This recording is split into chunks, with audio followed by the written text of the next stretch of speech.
Here. So good morning, everybody. We're really excited to have everyone here. We have some great speakers and some great partners here.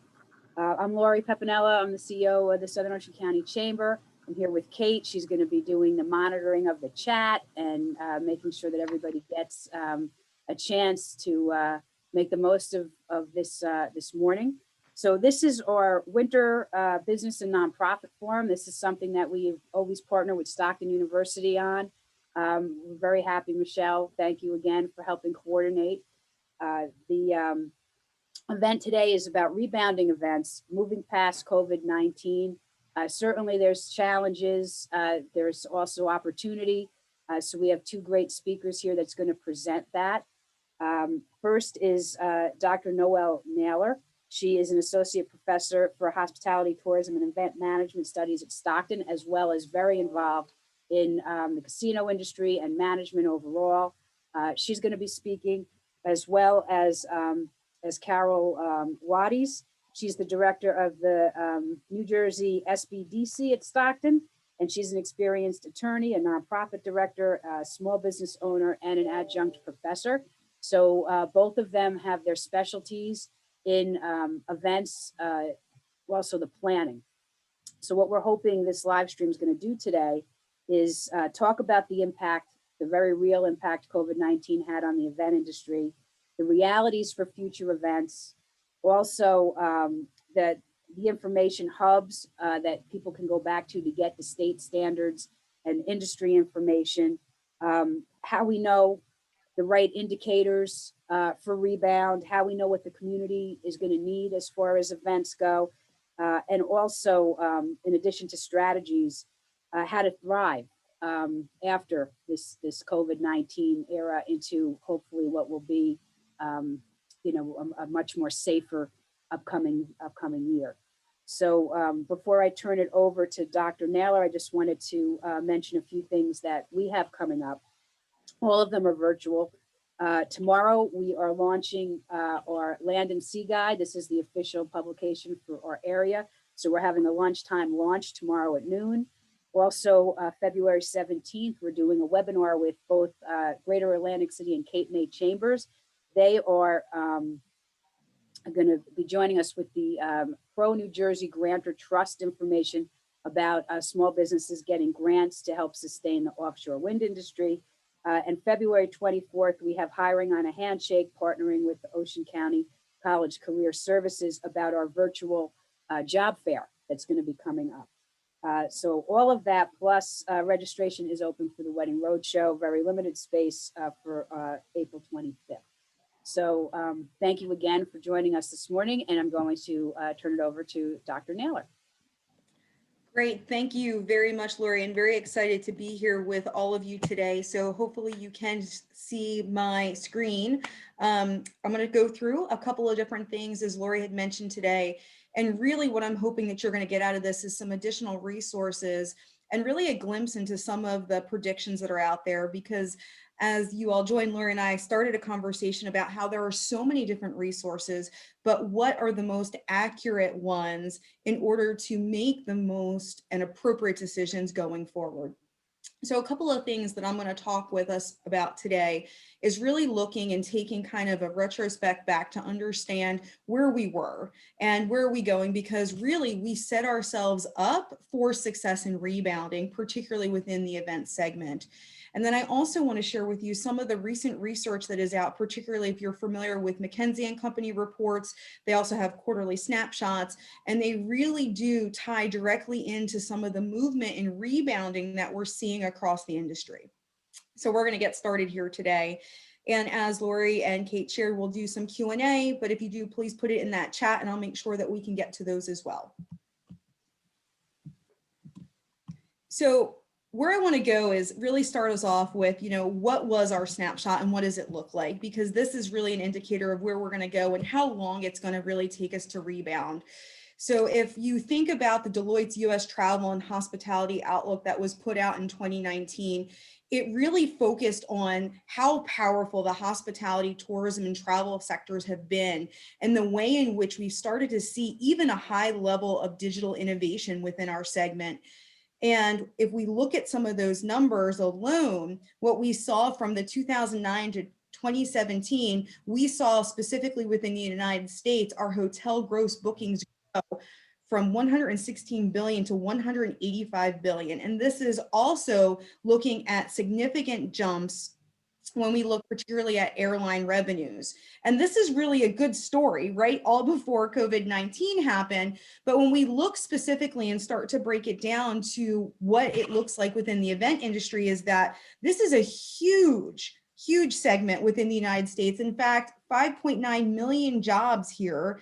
And when we start to look at our events, it's been forecasted out from 2016 to 2026 that we were going to see greater than any average within any other hospitality segment, that we were going to see significant increases within events. And this is a big deal because events generate more than 1.7 trillion of direct spending. And this also looks at over $48 billion spent on food and beverage services as part of events. And then if we look at how this complements other sectors, even specifically within room nights, we're looking at 300 million room nights annually. Now, obviously, this is the perspective from, looking at our entire span here in the United States. But again, if we break it down even more, this is a really good story. So if we look at our position before COVID-19 happened, we were really in a great position. Then we had COVID-19 happen. And there are a number of things and concerns that we've had, which is one, unfortunately, it has been the most debilitating within our hospitality industry. Many of us have seen and experienced, harsh restrictions in many opinions. We've seen closures of business, both temporary and permanent, because of financial insecurities. And unfortunately, as we have started to see some glimpses of a prosperous future, those have either been met with fear, they have been met with additional restrictions and travel guidelines. But now there are some glimpses into that future, particularly now that we're starting to see a more widespread availability of a COVID vaccine. However, as we start to look at all of this, there are still a lot of challenges. So specifically in events, and we think about what that means, and events have anything to do with what we refer to as a human tagline. So this could be different retreats, these could be large scale events, these could be professional or personal development, our trade shows, our conferences, our festivals. I mean, even for this area, one that I love is Chowderfest. We even had opportunities to participate in the past. So a lot of community engagement events. And many of these, we have really have to think about what is the risk that we have, not only for the organizations that are going to host these, but for those that are going to participate in these events. And this is where we really have had to pay attention to our contract details, understanding what are the specific clauses when we look at cancellation policies, liabilities for different events, because these are things in the past that we really haven't had to consider. And, one of the things that Lori mentioned is, and I'm sure you're all familiar with it at this point, but we constantly see variation in guidelines. And, you all have an opportunity to have access to this presentation. Everything is hyperlinked in here, but these are the most critical executive orders that we are really guided by, and offer some CDC guidelines as to how we're able to move forward and have events. The challenge is that if we look in surrounding areas and areas that we may have partnered with in the past, is that there is significant variation and modification across all of our surrounding areas. And on top of that, if we even look at some of the restrictions that we have seen that New Jersey put on, although we are not mandating travel restrictions, outside of what we call our hub, which includes Delaware, includes Pennsylvania, parts of New York. Outside of that, there are still all of these quarantining requirements. And, often many of these executive orders that exist, we also see fluctuation and change. So most recently, we saw occupancy rates go from 25% now up to 35%. So these are ever changing, and at a very minimum, we have to constantly stay intact with these to understand how large or what scope we may be able to have events in the future.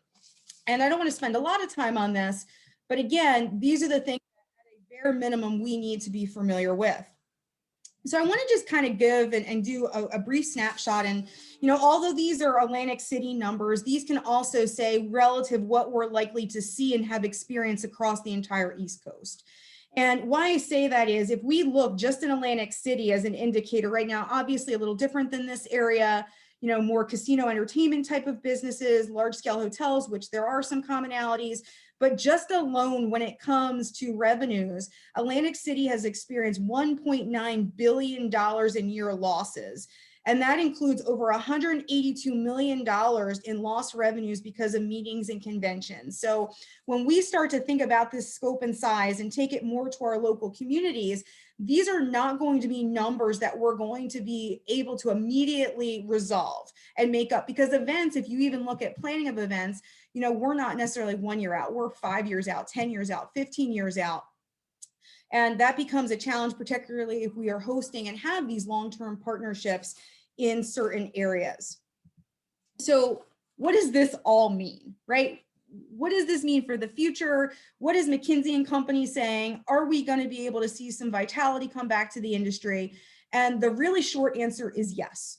And that's good news for all of us. And, one of the questions that I frequently have gotten is, well, when are we going to rebound? When should I start planning events? So we have seen that, and it's forecasted that, Q4 that we just are coming out of, Q1, that we were supposed to see an exponential increase in travel. Yes, we've absolutely seen some of that, but how quick? Well, there are a lot of perspectives out there that say that our industry, specifically events and hospitality and tourism, is going to align with the same as global energy perspectives. And you might say, okay, well, I guess travel costs, if we look at airlines, local travel. And McKinsey and Company is predicting that we should get to pre-COVID levels within 1 to 4 years. So, that's a really bright future. What we're also seeing is, if you look at some of the data and we look at some of the businesses, and this is both local businesses to our areas, this also goes and spans all across the United States, is that we're starting to see reallocation of funds. And what that means is that we're starting to see many organizations look and do different investments to try to how to reconfigure their businesses in this new world. And as a result of this, what we might see temporarily within this 1 to 4 year time period is we might see and experience a reduction in overall sponsorship of events and the risk associated with events, since we don't know if it's going to be a guaranteed return on investment. But that's not a bad story. It just means that we have to strategically look at events and really understand the impact of those events and what they are going to have to make sure we're making the right investments at the right time. As we look at this, there's something that I think is really interesting, and this is a difficult time because many businesses right now are already struggling. And as a result of that, we've seen overall reductions, particularly where it relates to event planners, business meeting managers. And, often we want to, refuel ourselves, right? We want to start to drive some of those revenues, whether we have those individuals with our organizations or not. Well, the challenge is right now is that since we might not be ready there because we're reallocating our investment dollars, right, to understand how our business just needs to survive, is that we really need to focus on organizations and really to this idea of reskilling. And you might say, well, what does this reskilling even mean for us if I'm in the business of having and wanting to host events? Well, it means we need to build the capability to do that while we're in this interim period, and we might experience some lull. And in some recent surveys, prior to COVID-19 and looking at now, more businesses want to focus on this idea of building capability. And this might be a new and unique segment for events, meaning that now it's going to be partnerships, just like we're having here today, where we're starting to see educational components, skill rebuilding components. So although we might see that reallocation of investment, we just might have to tweak the way in which we're doing events. They might not be all allocated in all for personal experiences and enrichment. It might be a bigger shift on the professional development side, at least for the near-term future. And, within this, and this is why I want to bring this up as a potential new revenue stream for some of our organizations or partnerships, and looking at that, is that there's really this 3-step approach that McKinsey is pushing out to a lot of organizations, and a lot of them are embracing this. which is, we need to focus on delivering engagement and reinforcing, which is focusing on building our capabilities. And this is even for event planners. Are we prepared? Do we know contractual details? Are we really thinking about all of those other costs? And it also brings to light some considerations that may have been on our mind, but have kind of slipped to the wayside, particularly around sustainability, which has been shown to give competitive advantages to several events that are out there. So as we start to think about some of these overall considerations, right, and maybe a shift in the events that organizations are interested to sponsor and host, and that likewise goes to, individuals and what they want to intend and potentially ensue some type of risk, we might see an immediate shift. But what I want to share with you on top of that, there are some predictions, and there are literally dozens and dozens of predictions. And in working with some of my colleagues across the event space, I really have worked to kind of streamline to the ones that I think are kind of our 7 most pivotal that we need to focus on. And I think these will help us in planning for the future. And again, a topic that we were just chatting about before this Zoom even started, which was we are very likely to see an increase in local travel. And that does have a lot to do with the fact that, one, as we start to think about, we're still in a pandemic, that title hasn't lifted. So as a result, if we're looking for it, we're often going to only be driving to a nearby destination for an event, a festival, or any type of leisure travel. And this might be a great opportunity for us to strengthen our partnerships, particularly with our local CVBs. And this is supported by the fact that New Jersey has strongly discouraged non-essential interstate travel at this time. So what this can do, though, is we might face some supply and demand issues. And depending upon where you sit, these are things that you want to think about as you start to look at local partnerships and local sponsorship, which is, one, it might be a short-term supply and demand because, of occupancy challenges, shutdown challenges that we might have experienced. And then because some organizations are so desperate to drive revenues, we're kind of in this period what a lot of experts are saying is any deal goes. And that's because of the significant risk that hotels have had to take on. If you think about when we buy an airline ticket, right, we've had to pay our full price of that airline ticket up front. In hotels, most of the time, it's either a small deposit or no deposit at all. So some of the predictions that we might see, and this might even come into as a non-refundable for many hotels, is that we're going to look, and it's forecasted that hotels may want to get some financial security up front.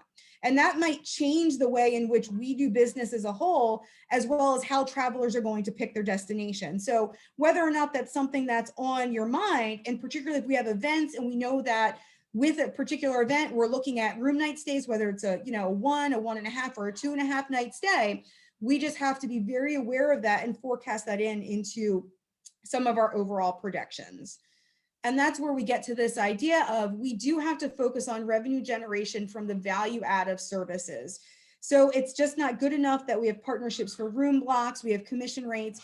Many organizations do this very well and it has been profitable, but on the other side, many organizations have really struggled. And this has actually been a loss. So what are some of the very specific services that your business might be able to offer to some struggling partners? And how do we truly leverage that going forward? And this all ties back into McKinsey's report about we need to build capability. So even if you might be an event destination, a hotel destination, what is it that you're really good at? So this is a time of reassessment. This is a time of really focusing on the things that you're good at, and then potentially in the short term, identifying partners or outsourcing those things that we're really struggling with, because they really can make a difference in our abilities to survive the next coming year until there's greater clarity with COVID-19. From the specifics of event planners, we really need to make sure that we're paying attention to contracts. And, this is not just in the event planning world, this is even with short and long-term disability contracts, whole life policies, now it's everywhere, but when does COVID-19 language go away? And, there are some languages that we all need to be weary of and hesitate before we enter into agreements, such as, cost to be determined, current rates are subject to change, what are the timelines for those?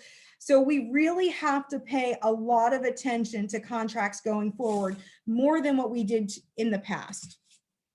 What does all this mean? Well, we are absolutely experiencing and have seen an increase in hybrid events. And this is nothing that is going to be going to the wayside anytime soon.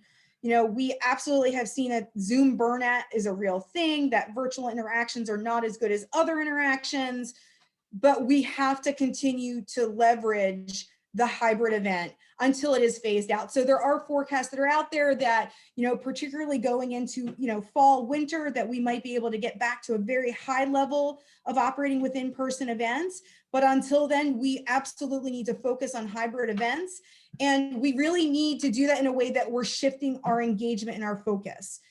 For many hybrid events, we are still only focusing on those that are participating in person. We need to see that shift. If you look at, and if you're familiar with Cvent, they're also offering some free certification for organizations right now. It's been extended because of COVID.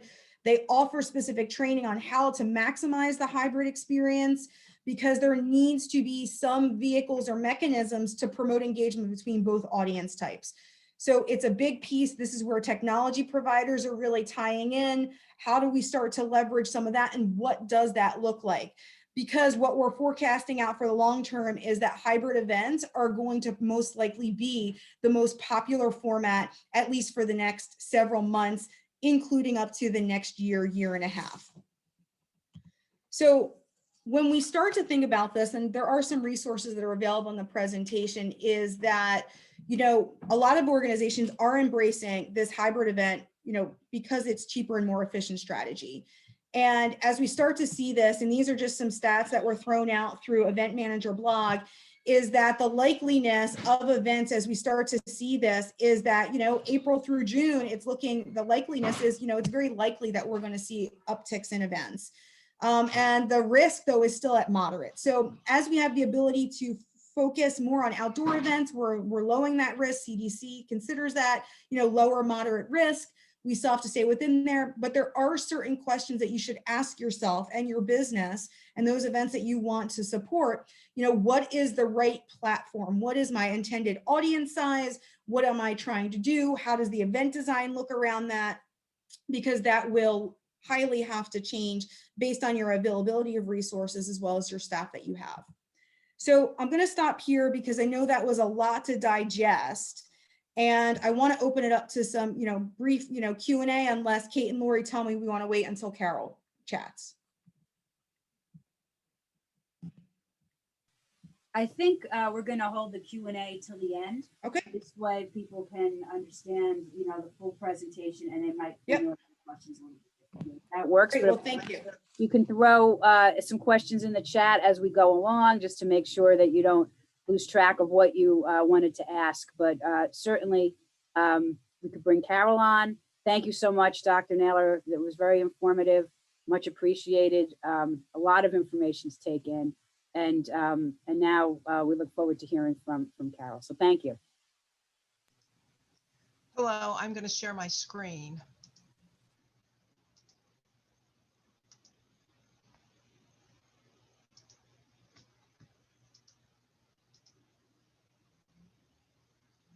So greetings, hello. Thank you for allowing me to be here today. And my name is Carol Waties, and I'm the director of the New Jersey Small Business Development Center at Stockton University. And our tagline is, and what we do is, the SBDC is where businesses go to grow. And while I'm here discussing nonprofits today, let's be real. A venture, whether it's for-profit or nonprofit, it must be sustainable to exist and to help others. Now, I help small businesses. And during the pandemic, before the pandemic, now, some businesses survived, others did not, just as some nonprofits were successful and some were not. It's a combination of factors. And today I'm going to just, discuss my take on how to thrive after COVID-19 and the pandemic. So background, Small Business Development Center. We're a collaboration between the Small Business Administration, the state of New Jersey, and a host college. And the funding that we have allows us to offer free one-on-one consulting and professional development training with the objective of increasing economic growth in the state of New Jersey. into our services. We do seminars, we help people who are in business to do their business plans. And through our main office in Newark, we have a series of specialty offices, procurement, which is government contracts and technology and export. And in ordinary times, we assist for-profit businesses, but in times of crisis with COVID, with the pandemic, with Hurricane Sandy, we've assisted nonprofit ventures in applying for funding. So some commonalities of for-profit and nonprofit ventures, because I've been in both worlds. So both serve a need for communities and people. Both provide services or a product. Both need and generate income and revenue. Both frequently have staff. So nonprofits employ at least 22.6 million people. It's 14% of the workforce in 2019. And the proportion of nonprofit workers who work full-time is 76.4%, which is not that much different from those who work in the for-profit industry sector, which is 73.3%. And employment rates between 2003 and 2013, nonprofits outpaced business and government percentages in the growth for employment. And so these are also really important because we understand how important the nonprofit sector is to not only our businesses, not only our nonprofit, but to our local and national economies. So we want to think about how all of that works together. Another statistic I found that was interesting was 85.2% of nonprofits have no employees, and 95% of all for-profit businesses have no employees. So I could say this to say that we're so much alike. And so some of the things that we can do with small businesses, we can also do for nonprofits to ensure growth and sustainability. Another thing both have in common is they have a target audience. They both need to market. They both need to learn to become sustainable and viable. And both have founders who want to be successful. So at their core, nonprofits operate with two bottom lines: social impact and fiscal success. And 92% of nonprofits are small and community-based.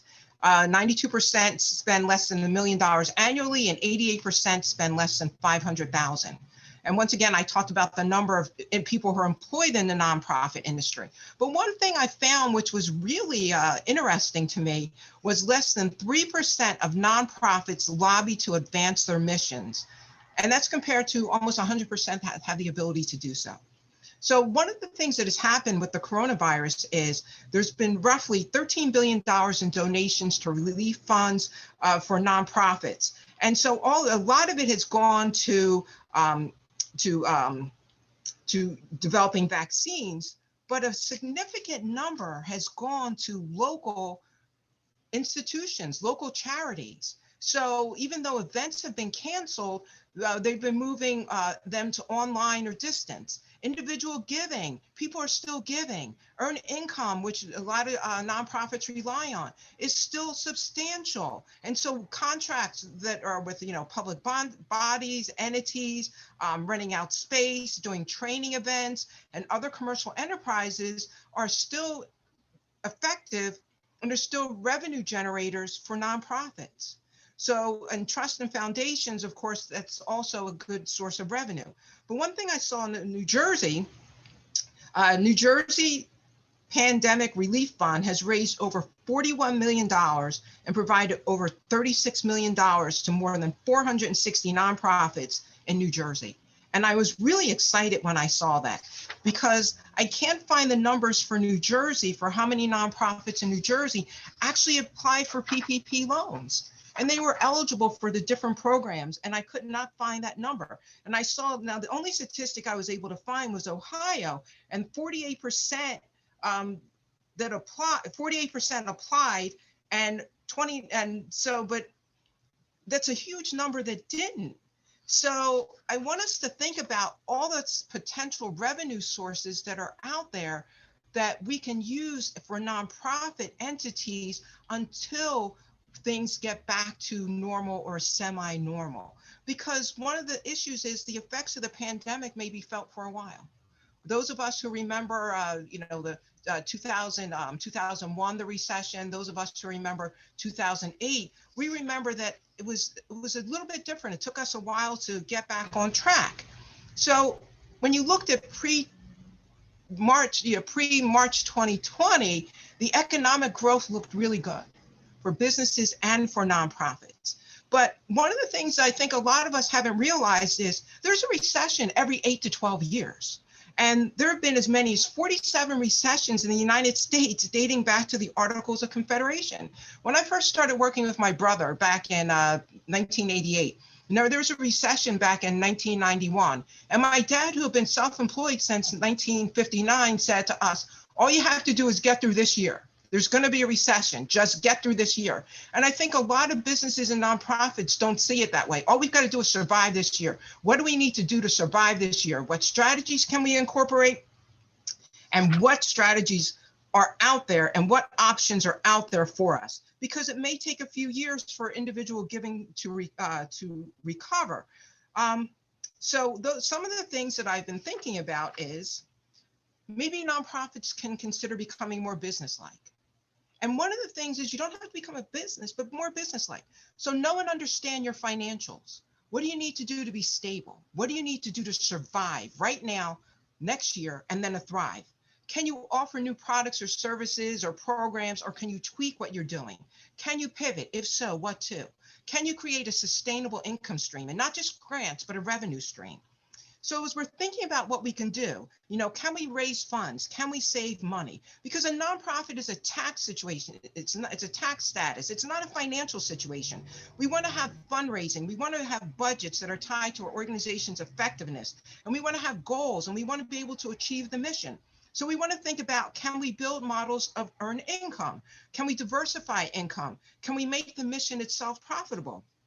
There's a nonprofit in Camden County called Hope Works. One of the ways that they generate revenue is they bring young people in. They're some are out of school, youth are 16 to 25, and they train them to make websites and build websites. And they also do geo research, geo mapping.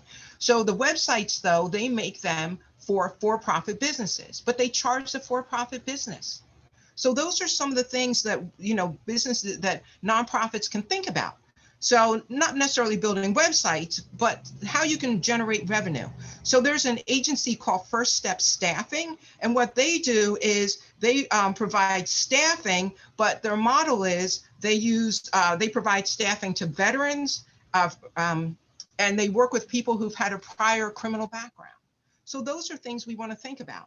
So also don't ignore expenses when we're doing it. And also think about procurement in-kind contributions that we can have. And in everything that we're doing as a nonprofit, use data to make our decisions. So incorporate metrics into all the fields, from measuring impact to performance management to financials. Another thing is investing in our teams, like recognizing our most valuable asset, which is employees. Investing in technology. How can it assist us? Can it assist us with fundraising, with donor management? So look at some fundraising tools that allow for a deep dive into potential funders. And there's new technology that's being created that allows to track volunteer time, to match volunteers to opportunities, to communicate with volunteers during with mobile devices. So we want to think about all that. We want to think about there's some free or low-cost resources through TechSoup, which I found out about because we use those free resources because the SBDC is a nonprofit. So we can use some of those resources that help us to run our centers, and also think about whether there's free technology training out there.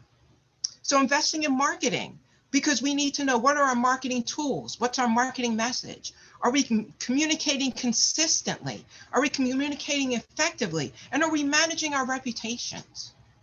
And when we're doing things, treating our donors as customers, what are our donors' issues? What are their problems? What are their solutions? What can they bring to us? But at the same time, we want to think about, what are our clients' problems? What solutions are there? How do we know which ones will work? And we need to assess and reassess their needs along with our services and how we provide them. So one of the things we can do is we can listen to employees, we can listen to clients, we can listen to volunteers, we can listen to the community at large.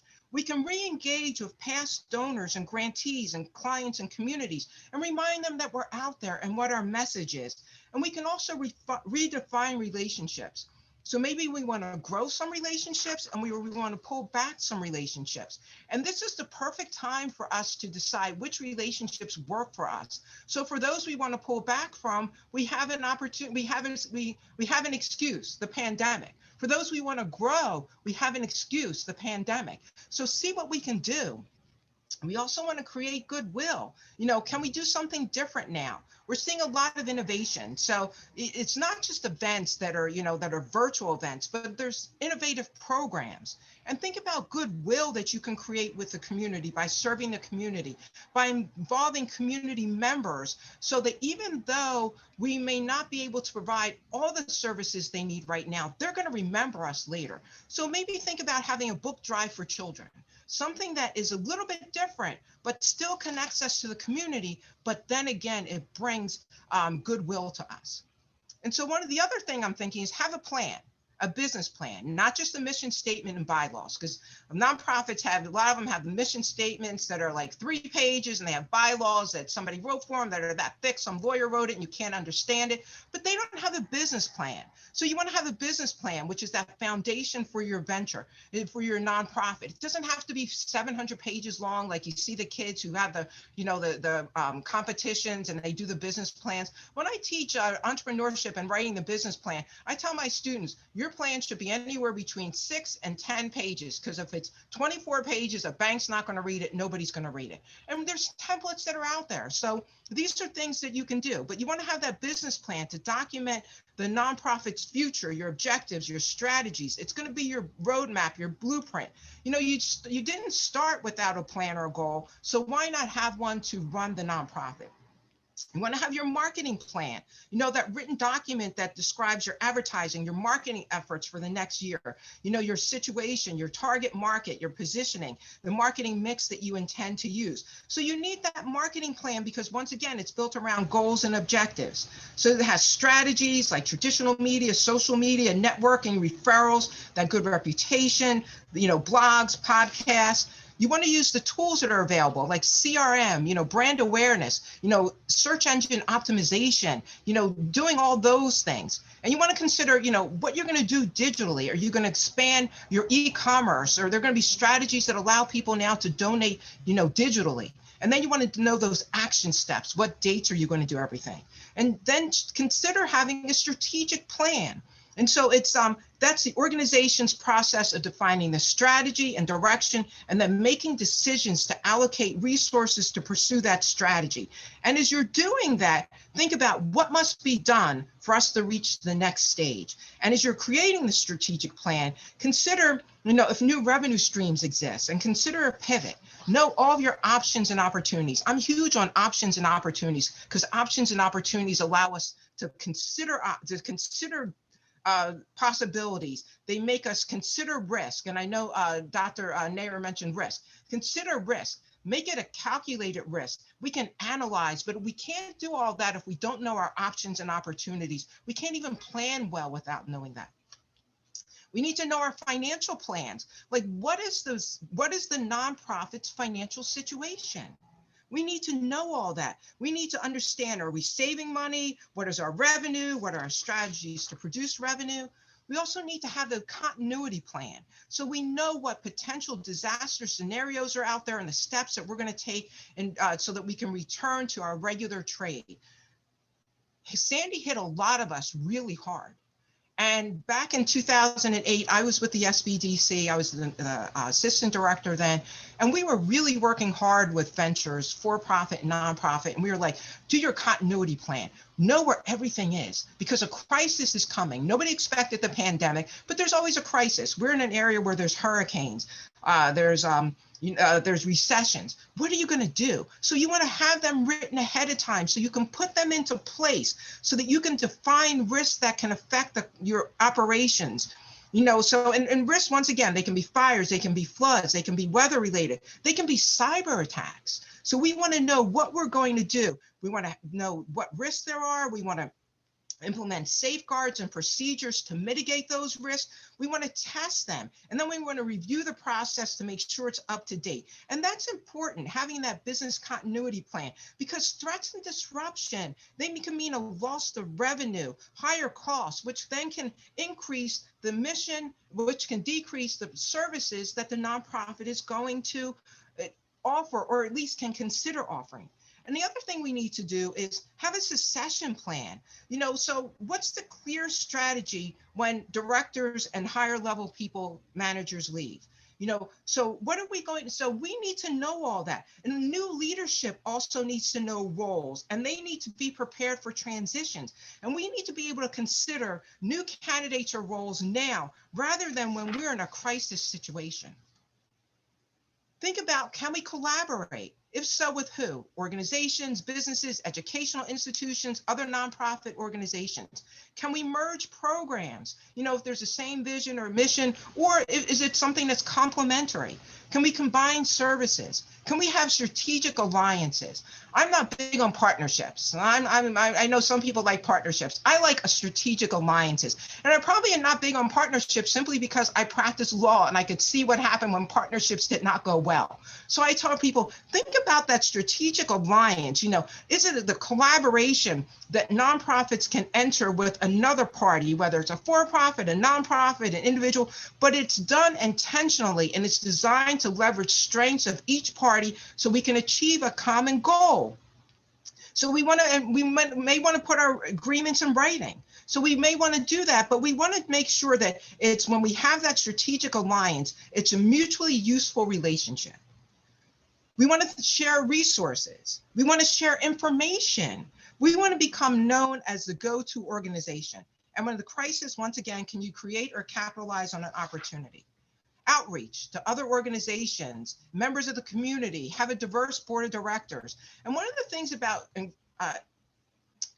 communicating with, outreach with, connecting with, engaging members of the local community is you don't know who they know.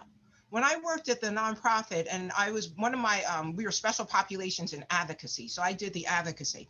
And one of the things we always asked people was, what elected official do you know?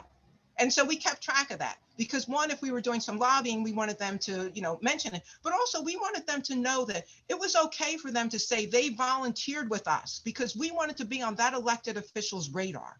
Because if there is a program that's coming up, we wanted the elected official to remember that there's somebody in their community who knows a program that can be useful, that can help people, and that can be there and that can make a difference. Consider Atlantic Cape Community College has a nonprofit center, and they are still open. There's an organization, they are lawyers, but they are called Pro Bono Partnership. They have free resources that are available. So use every free resource that's out there that can assist us. And I keep coming back to advocacy, because advocacy is essential for nonprofits. It's the way for nonprofits to get their voices heard, to get their mission across. And we need to be able to advance the issues that we care about so that we can bring about lasting change for the people and communities that we serve.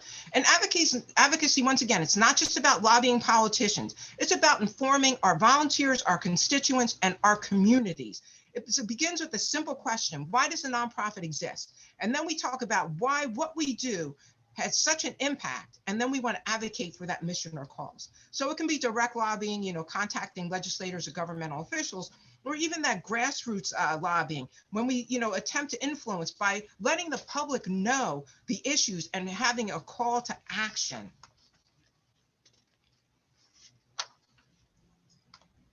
And finally, remember, as we build back better, remember our core mission. Remember the community. Remember to care for your employees and yourself, because too often those of us in the nonprofit world put everybody else ahead of us. So as nonprofit directors, managers, and leaders, we need to make sure we take care of ourselves so that we can then take care of everyone else. We need to use every resource that's available to us. We need to assess and reassess how we can incorporate business principles into our venture. And with crisis comes opportunity. So see if there's an opportunity available. Continue to plan, collaborate, outreach, and advocate, and plan now for the next crisis, whether it's a recession, a pandemic, a funding crunch, or whatever. So have those strategies so we're not behind the crisis, so we can thrive, we can survive, we can continue to provide services that are wanted and needed in the community. So thank you, and I'm going to stop screen sharing. Well, thank you, Carol. I was taking notes. You had a lot of great information, and certainly the statistics of the workforce in the nonprofit, as well as just some of the websites that you mentioned. Really, thank you very much for all that insight. And I believe we do have a few questions for both you and Noel. Kate, can you share them with us?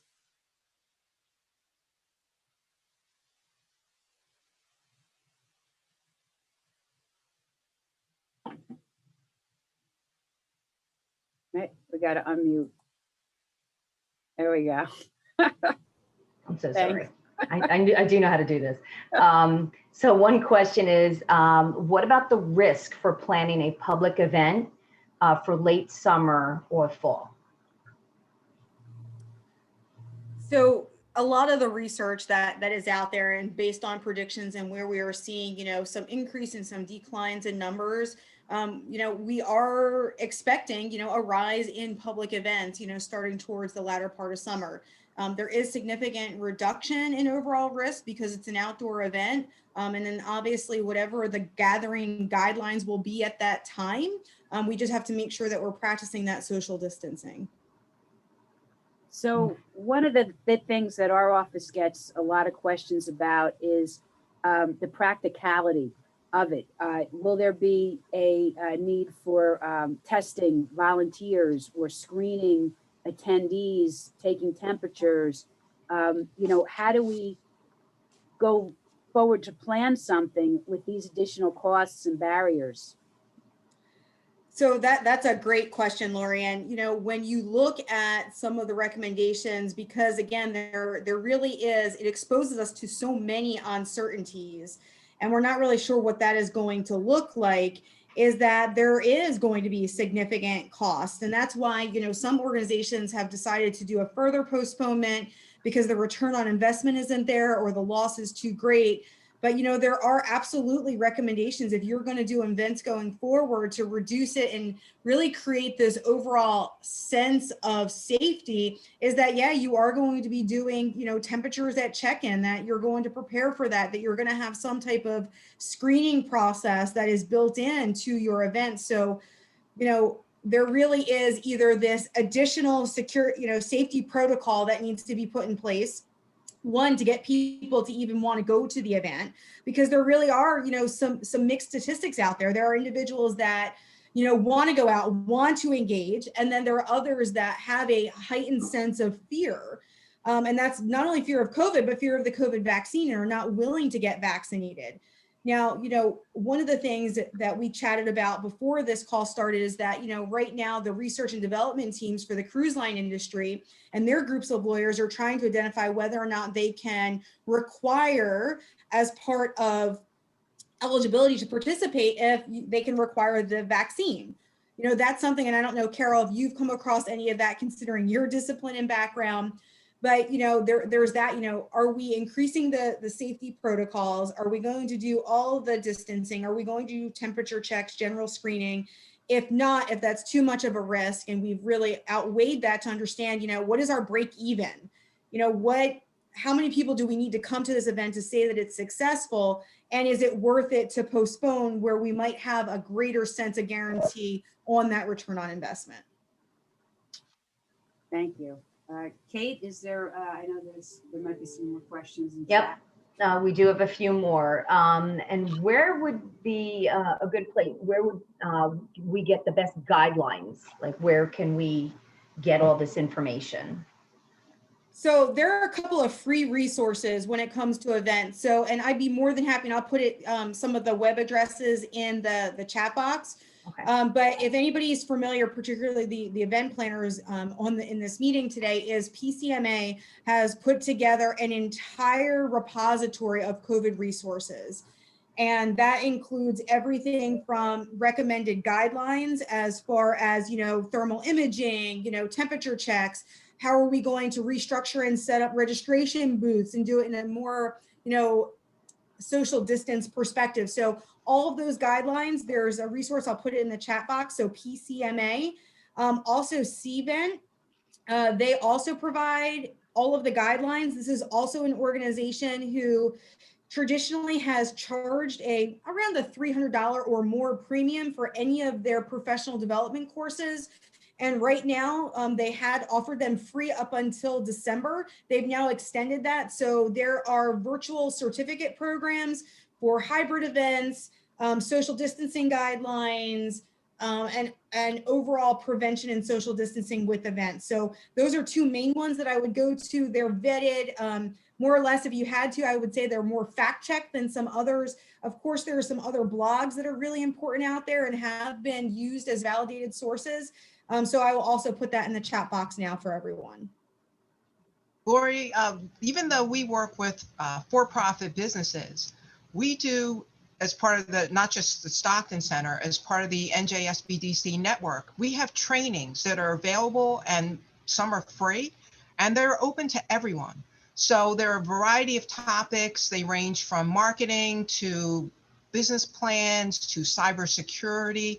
And I can also find that, and I can send that to you if you guys can post that later. I'll see if I can find it right now online. I should have bookmarked it, but that's something to think about. And if people also, I will post my email in the link in the chat box. So if someone wants to be added to my email list, you can find out the programs and services, and all the ones that I post or all the ones that I send out, they're open to everyone and there's no cost for them. So I will post both of those. I'll post my email right now, and then I'll find the SBDC information. Thank you. Okay, next question. Next question is, when is it safe to announce if you're doing an event? That's definitely a trick question. So if you look at some of the data around, particularly depending upon how you market your event. So a lot of events now are marketed via social media. In a recent study, it was determined that people make the decision whether or not to attend the event anywhere from 1 to 3 days. So even if you announce the event months in advance, people don't definitively decide outside of 1 to 3 days in advance of the event. So what that really means is that if we are accustomed to providing this long lead time to market, unfortunately, there might be some areas of opportunity for us to scale back on marketing costs that are, 1, 2, 3, 4, 6 months in advance. I mean, outside of really large scale events that maybe have a higher incurred, participation cost.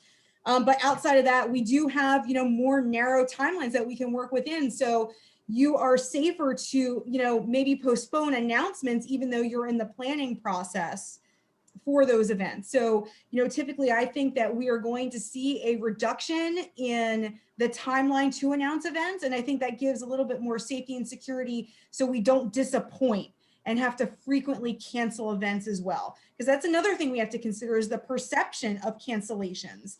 It's just not, oh, we're canceling. Well, why are you canceling? It's because there were COVID cases, right? That's immediately where people's minds go versus, oh, well, it might be related to budgetary constraints, sponsorships pulling out. So the more that we can provide, I'm gonna call it more timely communication on when events are, I think we're better off doing that. And I know that's kind of not a direct answer, but there really is no direct or right answer at this time. Yeah. Well, pivot was such a common word in 2020, and many events were on the calendar, and majority of them had to be pulled just by the nature of the event. Some were able to do virtual, some were able to make adaptations to how they were presenting it. But, the expectation for 2021 has always been, well, that was just for last year.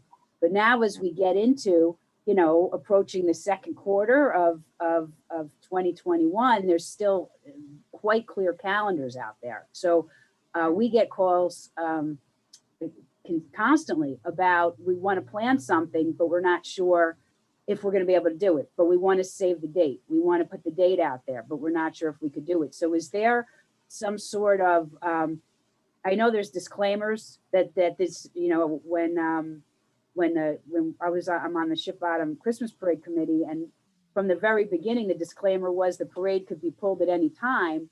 And of course it was, you know, it was pulled. So is that something that people are desensitized to? You know, by the way, it could be pulled anytime, but we want you to save the date, or should everybody just wait until they're clear on what the rules are and just plan accordingly and not have that long marketing lead time? And that's a great question, because right now, because of the fact that we've advertised events and then we've had to cancel so many, people are really skeptical that these events are going to happen already. So the second they're announced, you know, in the back of someone's mind, it's like, okay, all right, this event right now probably has a 60% chance of being canceled, because in the surrounding, you know, of the event, everything else is canceled. So that is going to leave, you know, those likely to participate a heck of a lot more skeptical, and that can be challenging. You know, one of the things that we're seeing in the recommendation that I would give is, if you want to have a full event calendar, you should just plan your contingencies, meaning that regardless, this event can go on fully virtual. If not, we should be planning the events in a hybrid fashion. This way we can mitigate some of the skepticism and really get people engaged and stoked that we're seeing some of the rebounds happen. And if we're able to do that and we offer a hybrid option, and maybe I want to do it, you know, fully virtual, but if it went on, it was successful as a hybrid, I'm now more likely to participate in the in-person portion of it going forward. Because we're not only showing that events are taking place, we're showing that the last event that took place, people were safe, right? So we've been able to reduce the stigma around that when you go to an event, you're going to get sick. And unfortunately, there are some events, and whether it's related to our area or not, that people are thinking, oh my goodness, if I go where there are a lot of people, I'm automatically going to get the virus. So I think there's a little bit of both in there, but if we can build a calendar where it's hybrid, and we plan that if we're going to cancel, we're only canceling the in-person portion, the event will go on. Thank you. I think that maybe we could also think about communicating consistently and effectively, so that the communication we use manages our constituents' expectations. So we can lead them to knowing exactly what they need to know, but we can also manage their expectations. Thank you. Yeah, Carol, I think that's great. I think communication, the way in which we do it, also helps. You know, and two, we also are getting, you know, flooded with communication. So there is that balance that she mentions that we absolutely need to have. And even with that communication, we still need to be able to convey that sense of hope, right? That it is going to go on. Thank you. Kate, how are we doing on questions? We've got a couple more. He's got some good questions here. So the next question is, what is needed to protect and reassure the volunteers that are needed to handle the public events? I will always go to the first thing, which is, if we are not taking time to invest and prepare and educate, that is the only way that we are going to make a volunteer feel safe. So in a lot of other industry niches, there's been requirements for safety protocol, that they've done some type of COVID-19 training.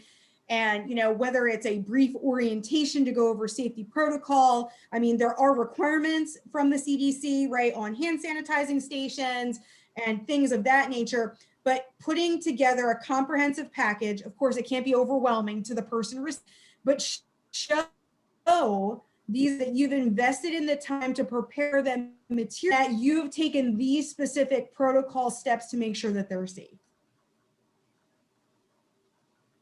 And there may be guidelines online too, or you may need to run them by your insurance carrier, your attorney. But I know that when I worked for the nonprofit and we did the volunteer events, sometimes when they would have a booklet that managers would have, and it would be like that thick, and they thought of all these different possible things, ranging from, you know, somebody slips until, I don't know, there's a fire, but they thought of all these different things. And like Noelle said, you know, having that training, having that education, and insisting that volunteers before they come, they know what to expect. And we also know, and maybe this might be time for us to vet the volunteers to make sure that they're on the same page as we are. Yep. I have another question. Oops, I'm sorry.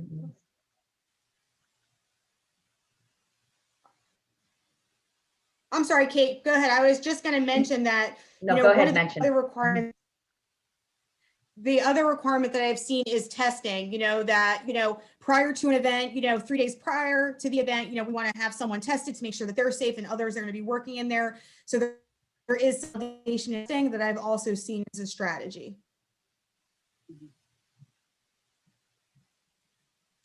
We did get another question in. Someone is looking to host a small public event in June of this year. They're currently looking to obtain sponsors. What do you think is the most important information to the sponsor pitch in regards to COVID? And do you feel that sponsors will be interested in supporting events still as a marketing effort? So I think sponsors will absolutely still want, to be engaged. I think continue to see events be modified and we see these cancellations, I think they're going to be a little shy with their sponsorship initially. With that being said, I think in the initial sponsorship pitch is that you have to align your event, what you're trying to accomplish with your event, to the right sponsor. And just as Carol said, with volunteers, making sure on the same page, what is the perceptions that sponsor has, are they very fearful, or, have they taken a very large financial hit because of COVID, so are they going to want not to take such a risk? And then on top of that, I think it's, you need to have those contingencies built in. So, what's in it for that sponsor if the event does get canceled? Is there still going to be social media marketing that you're going to do through your organization to promote group? Are they going to first write to something else? So, it's really about making sure that you're aligned to your sponsor. It really has a better fit than normal, is what I'm going to say, for your event, right? And this is where I think Carol had talked about, we have excuses to look and change some of our partnerships, right? We can use the excuse of COVID. So is it the right partnership? If it is, are we on the same page? And then what are the contingencies to show that you're invested in this sponsor as well?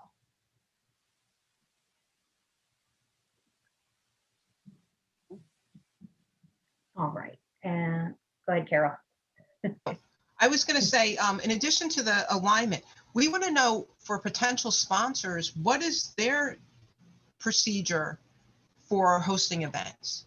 And we also want to know what strategies they've used. Because once again, all that has to align with not just our core and our mission, but it has to align with our values. So we want to make sure that all that comes together, and really vetting them and reaching out to potential new sponsors, because maybe we're not going to have the one business that always kicked in, $10,000. Maybe we can find two smaller businesses that are each willing to kick in $5,000. So reaching out to the community and reaching out to our local business community might be a new way that we can all interact together.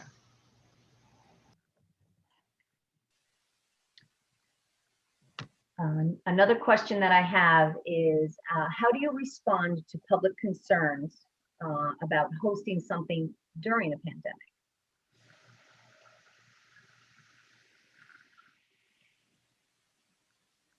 When it comes to communication, you are going to have individuals that sit on two opposite sides of the spectrum, some that are asking and promoting events, and some that are questioning why in the heck are you having events and we should all stay home. So you're never going to make everyone happy within a communication strategy. However, the things that need to be emphasized at the forefront is to really make sure that we are making individuals feel safe. And those are our practices, our policies, in the event that, someone, is tested, what is the chain that is going to follow to understand who might have been exposed, how how are you meeting the overall guidelines of the CDC? And what are those things that you might be doing above and beyond those requirements? So some things are not mandated. Some things are optional, they're just recommendations. So, you know, the more things that you're doing, you should showcase and advertise those as we need to move on. But in order to do that, your safety is our #1 priority. And here are the things that we are doing for you. And, you know, again, this is where, as Carol said, comes in, you know, with looking at, you know, the events, the values, the organizations, the procedures, and how do we clearly, you know, share with individuals our perspective and why we are doing these things. And then the event, what would it mean if we didn't have that? You know, every event, depending upon how you look, is an experience, and it's an experience that people continue to come back for. So without that, we need to highlight, you know, what does this mean if we don't? You know, we're going to lose our sense of community. We're not going to be able to foster professional development and enrichment. So don't be afraid to showcase the significant loss if the event doesn't take place, you know, because that's a reality too. You know, a lot of people are, you know, restaurant entities, why are we opening up? Why do we have, you know, low capacity indoor dining? Well, because the reality is if we don't, these businesses go away forever. So don't be afraid to show the loss that it might mean for the business or the community as well. Great. So I think, is there any more questions out there that we've missed? We've had a really great, robust conversation, learned a lot from both these presenters, and thank you so much on behalf of the Southern Ocean County Chamber and our members for you taking your time this morning and bringing this to us. You know, thank you to Stockton University for, again, creating this forum and a place for us to come together and just learn what is so important, you know, right now in our planning. So if there is anything that's needed, you certainly will have the direct emails to both Carol and Noelle, and Kate will be able to send out this recording, as well as the presentations to everyone who has signed up. I guess last call for any questions, if anyone has anything else. I did get one. Okay. Let's see here. Okay, so this is specific to Long Beach Island. So it's the question is, where will we be able to get current guidelines specific to LBI regarding indoor capacity and outdoor?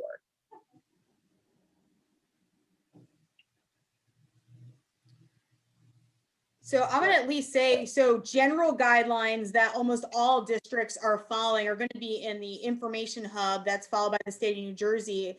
Lori, I don't know if this is a question that you know, so specific to LBI, I mean, every jurisdiction can have additional modifications. Yes.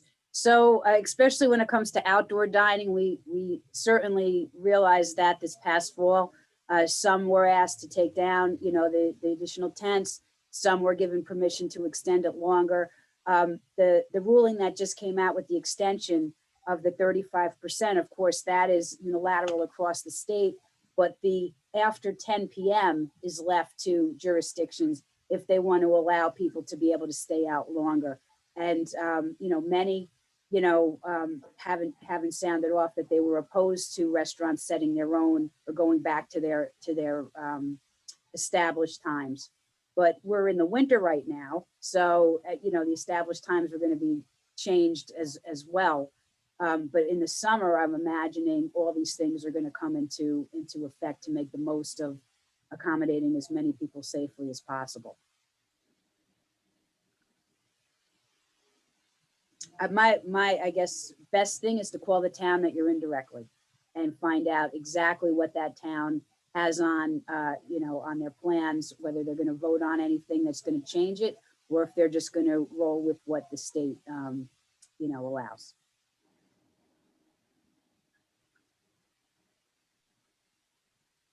So I think we're good. So as I said, thank you very much to both Carol and Noelle, and to Stockton. If you have been getting Ocean County Cultural and Heritage grants, we have your name as registered, and we will send that over to that department, so you will get credit towards your education component for that. As also I started off, we do have several events coming up tomorrow with the Land and Sea Guide, the 17th, a webinar about a grant that just became available to local Ocean, Atlantic, and Cape May counties, as well as the 24th, regarding a new way to hire with Ocean County College for your seasonal job fair. We're going to be working on that. And then, of course, the wedding roadshow is open. So thank you again, and we appreciate you being here. Thank you.